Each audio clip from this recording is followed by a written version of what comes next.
MLA साहब, चिरंजीव जी, district president हुकम Chand ji, chairman Kanwar Singh ji, vice chairman Ajay Jangra जी, सभी सम्मानित काउंसलरगण, भाई सुनील मूसेपुर, ऋषि बाला एक्स चेयरमैन जिला परिषद, जगफूल सिंह वाइस चेयरमैन जिला परिषद, सम्मानित मंच, इलाके की आई हुई सरदारी, सभी सम्मानित बुजुर्गों, नौजवानों, माताओं, बहनों और दोस्तों, के बड़े मशक्क़त के बाद कंवर सिंह को आज ये भी नसीब हुआ कि वो ओथ ले पाए।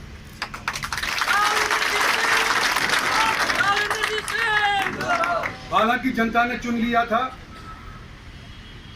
लेकिन कानून व्यवस्था कई बार इस तरह की चरमरा जाती है या चरमराती जाती है कि जनता की जो आवाज़ है उसके ऊपर मोहर नहीं लग पाती। और आज बड़ी मशक्कत के बाद कंवर सिंह ने अपना जो ओथ लिया है, अपनी तरफ से मैं इसको शुभकामना देना चाहता हूँ।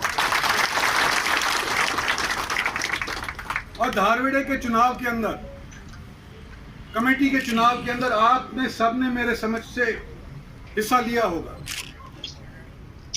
सदस्य बनाए, वाइस चेयरमैन बनाया, सिर्फ चेयरमैन रह गया।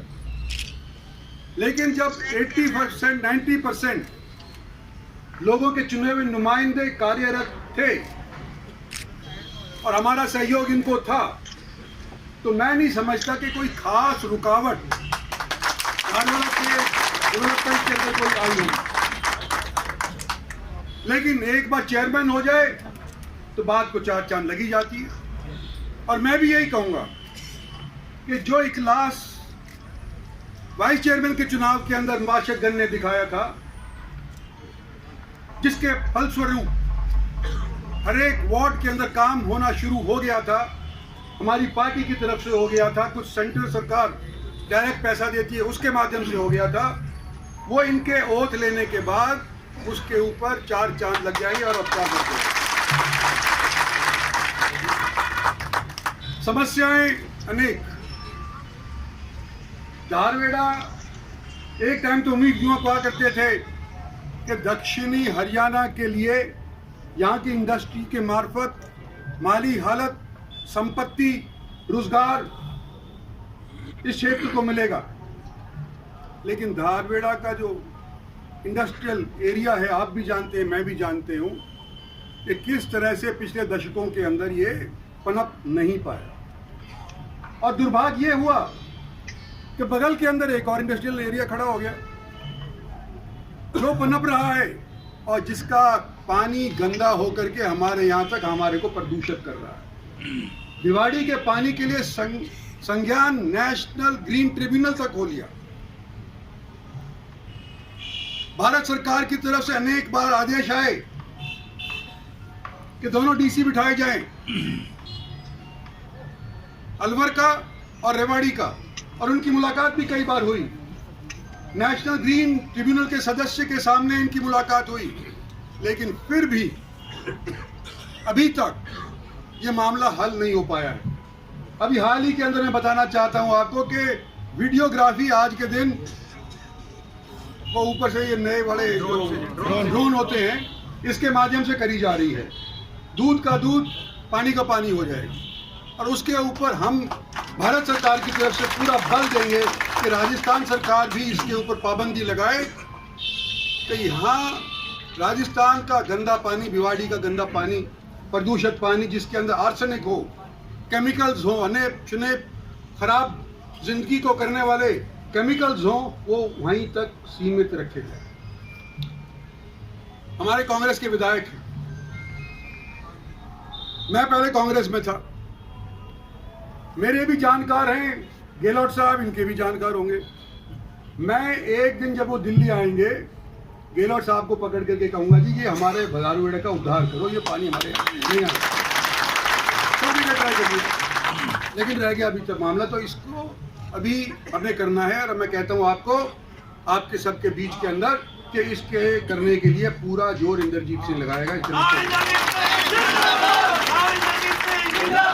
बस स्टैंड का जिक्र आया, धारवेड़ा के अंदर तो ताऊ से रोड आती है, वो शहर के अंदर नहीं घुस सकती। इस तरह की हालत जर्जर हो गई है उसकी मुझे भी मालूम चला है। जब इंडस्ट्रियल एसोसिएशन ने मेरे को यहाँ बुलाया था उस टाइम भी मेरे को मालूम चला था।